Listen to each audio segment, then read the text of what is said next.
All right, let's get right into it. Let's talk about this Biletnikoff Award finalist. I know you're a voter. I think you humble brag. I am. In no the big article. deal. I'm one of I thought it was cool when I got invited, and it turns out there's 1,000 voters. Sam Monson's a voter, too. Yeah, they gave it to a few guys here that I'm like, they don't even watch college. What is going on? Like Sam, he doesn't even watch college. So I felt a little. How's our financial plan coming? Super. Chris, any advice? With Western and Southern, preparing for your financial future can be easier than you think. Favorite receiver? Huh? To get started, visit westernsouthern.com. But I am a voter. So I voted 10, this was last week, to get down to this list of 12, which gave me 10 votes to get down to 12. That one didn't really make sense. But here we are with the 12, so. Yep, let's go ahead and kick it off with Minnesota, not eligible for this draft, but Minnesota wide receiver Rashad Bateman ended up becoming a semifinalist. What's your take on his game? Yeah, it kind of overtook Tyler Johnson there. Crazy as a sophomore, Tyler Johnson a senior. I'm really excited to see him going forward. He didn't make, so this next vote, I only get 3. He didn't make the cut of that.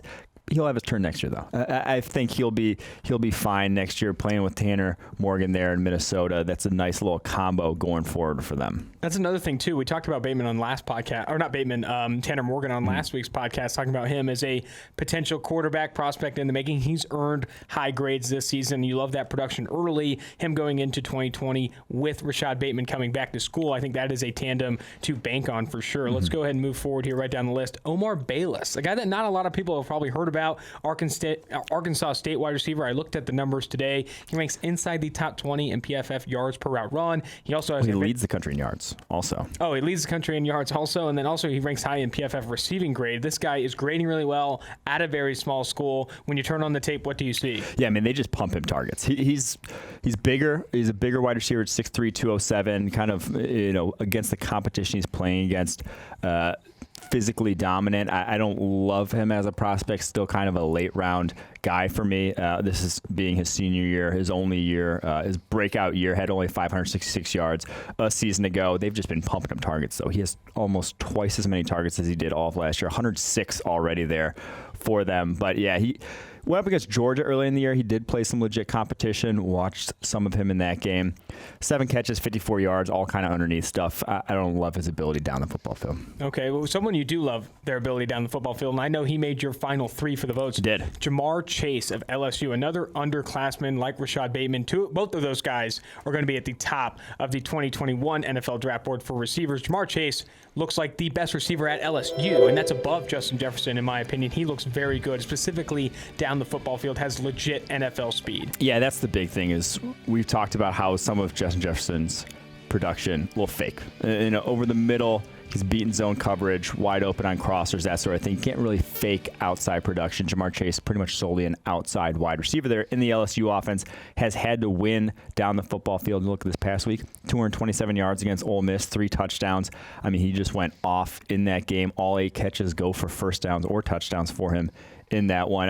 I just think he'll be a special prospect next year. He'll be in that first round conversation. Yeah, name scouting, I'm definitely diving into this guy. He's also a Biletnikoff semifinalist, Liberty Flames wide receiver Antonia Golden. And looking at this guy's production, in every game he's played this year, he has a reception of over 25 yards. Yeah. Every game but one. That is pretty incredible. I think when you turn on the tape, 6'4", 220 pounds, but he is a better mover than that size might suggest. I think Gandy Golden, because he plays for Liberty, is flying under the radar, but this guy's pretty legit. So he doesn't have great speed. He's probably going to run around 4.6, I'd guess, but he has quickness for a guy that's on the bigger end of the spectrum. 4 wide receivers.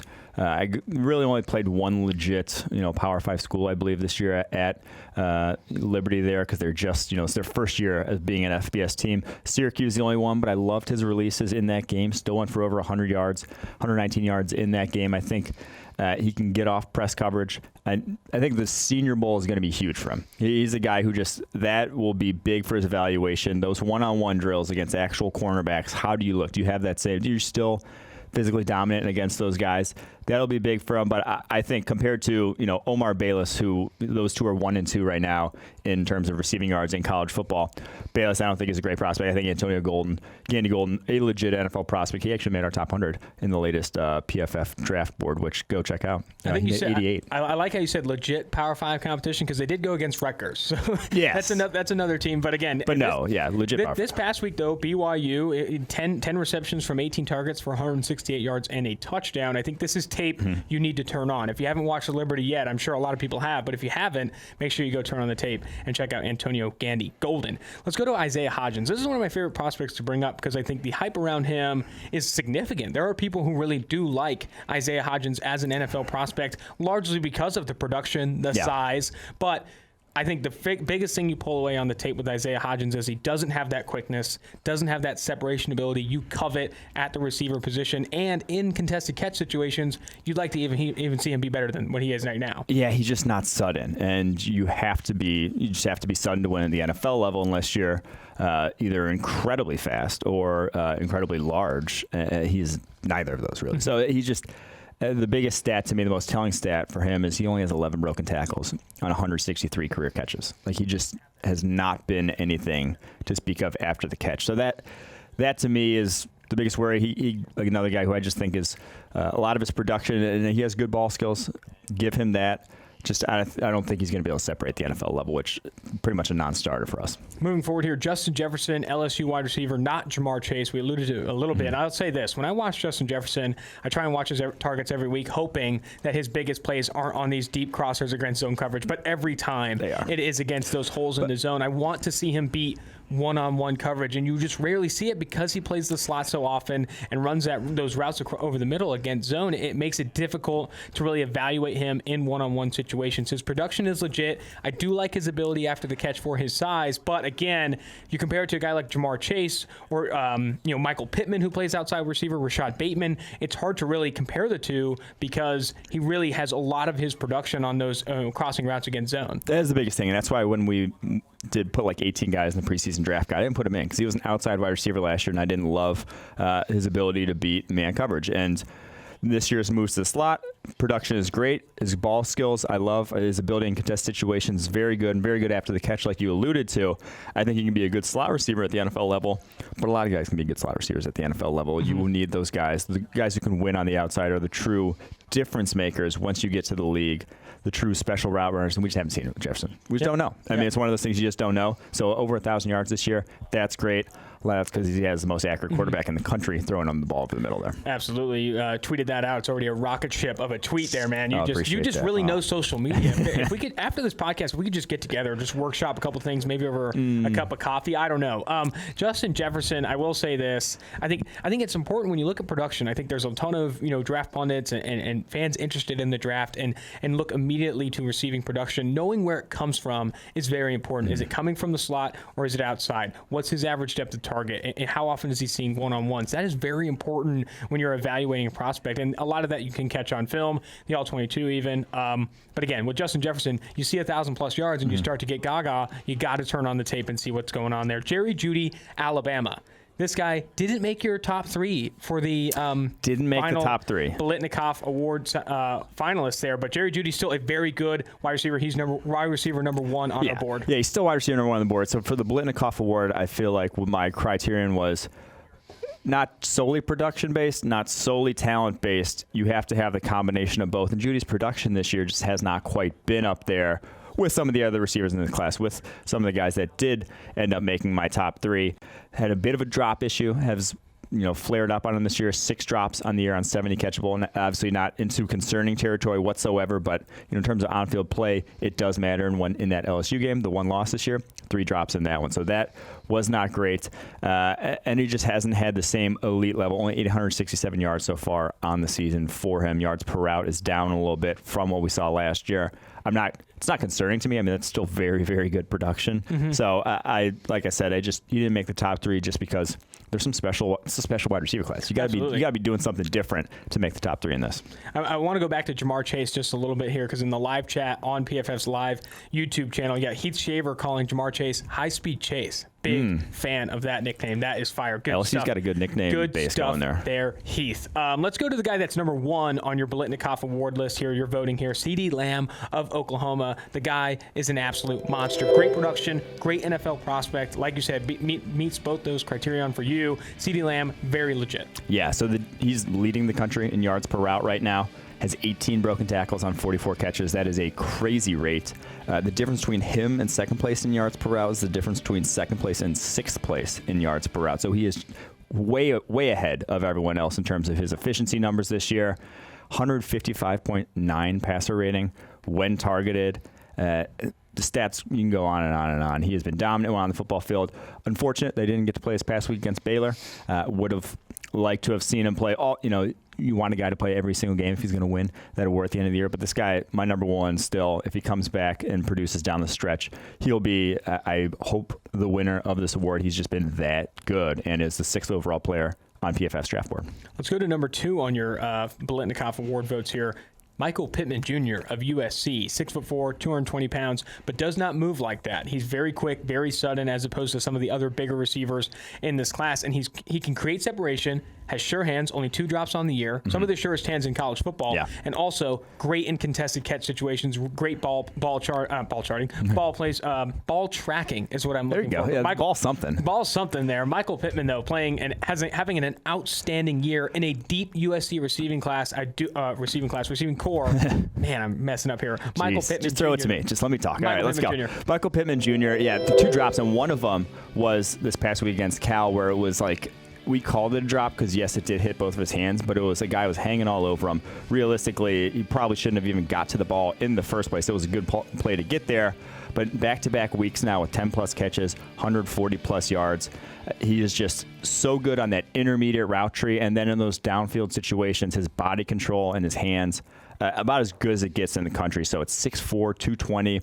He is if you're going to draft a bigger receiver who's not going to separate at a super high level down the football field, this is what you want them to look like. You want them to have elite ball skills. You want them to have elite hands to where, similar to a Michael Thomas, I'm not calling him Michael Thomas, but Michael Thomas does not, run the go route and the deep post at a high level. He is not Tyreek Hill in that regard. He's not Antonio Brown in that regard. But on the any sort of intermediate underneath route, he's going to win. And if a guy is behind him at the catch point, he's still going to catch that ball. He is like that because he is elite at all those underneath and intermediate traits that you need. So I think that is what you should be looking for if that's the type of receiver you want in your offense. Michael Pittman is that guy.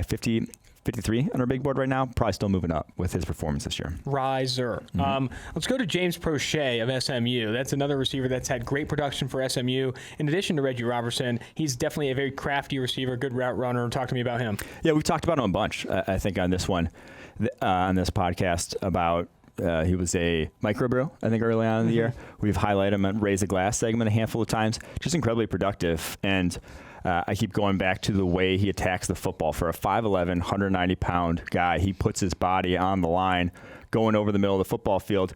Not going to be another guy who's probably going to be a slot at the next level, but if you're going to be a slot, you have to be a guy reliable. You have to be a guy that your quarterback can rely on. Only 2 drops on 90 catchable passes this year. Only 8 drops on 288 catchable for his entire career. The way he attacks football is very good. He is never going to be an elite type of, not another guy who's not going to separate at elite level down the football field, but he does the little things well and will be a quarterback favorite at the next level.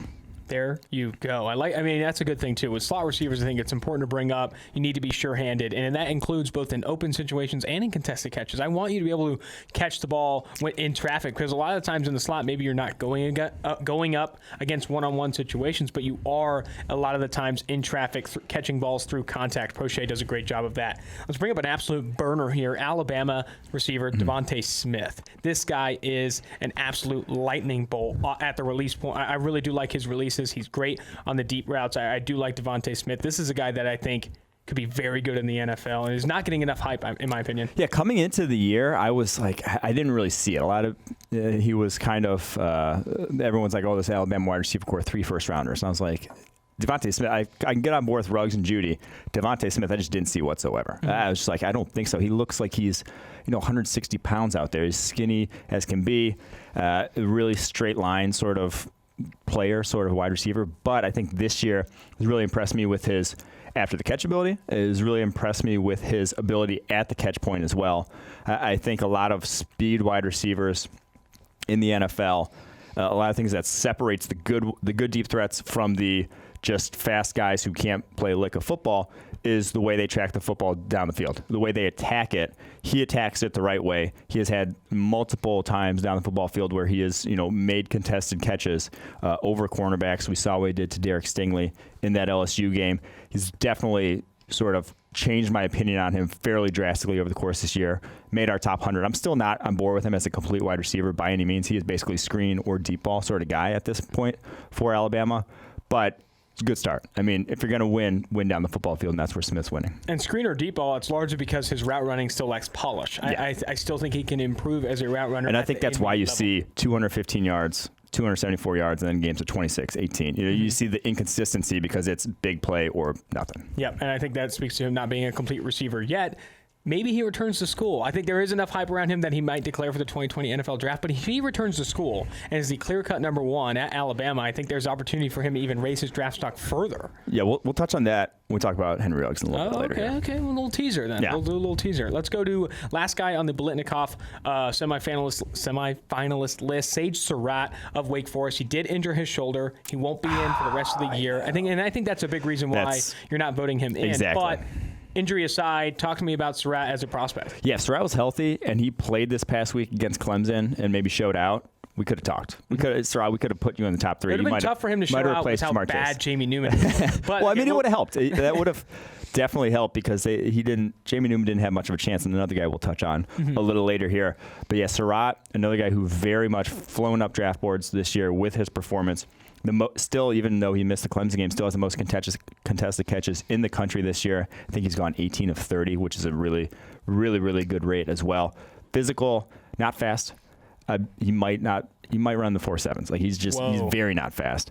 But I think he can win with his physicality. He knows how to use his size to win when a guy's on his hip. He's not going to shake a guy, but he's not going to let a smaller cornerback stick with him because he is going to dip that shoulder and stick his foot into the opposing wide receiver, use that leverage, and then push off that guy to create that separation. That's what he's already good at. That he already has that innate sort of ability. That's difficult to teach a guy how to utilize their leverage. So I do think Surratt is another bigger body wide receiver that knows how to use that size and can actually play. And Austin's set an alarm for right in the middle of the podcast, which I can't fathom why. I don't know why that's going on. But, yeah, I agree with you on Sage Surratt. Let's move forward to the Raise the Glass segment where we're going to be discussing. Let's start with Michael Pittman Jr. of USC. We already talked about to recap. 1 was CeeDee Lamb. 2 was Michael Pittman. 3 was Jamar Chase on my list. On your vote. So, and that drops the next week, I think. 25th? Something like that. So, yeah. You want to get rid of me and get back to more great PFF YouTube content? All you have to do is push that button right there and subscribe. Thanks for watching.